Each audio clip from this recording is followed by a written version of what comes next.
And then the thing that changed my whole life, the single event, was a knock on the door on Thanksgiving. We had no money, no food. When I say no food, we had crackers and peanut butter, but not a Thanksgiving dinner, right? And my dad Mom are screaming each other through a door, and my dad had lost his job.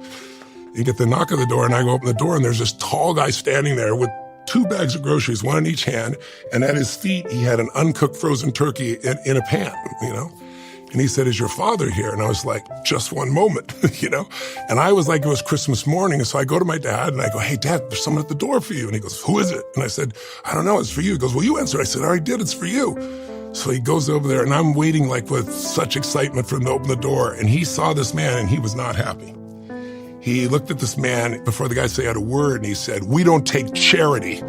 And he went and slammed the door on the guy, but the man had leaned in because of the groceries, and it hit his shoulder, and it bounced off, which made my dad even madder.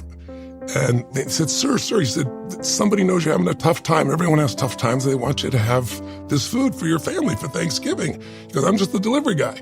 And my father said, "We don't take charity." And he pushed the door again. But this time, because the guy's leaning, his foot now stepped in. It hit his foot and bounced off. And then now my dad's getting more fired up. And I'm standing looking at this whole thing, and it's like a car crash happening.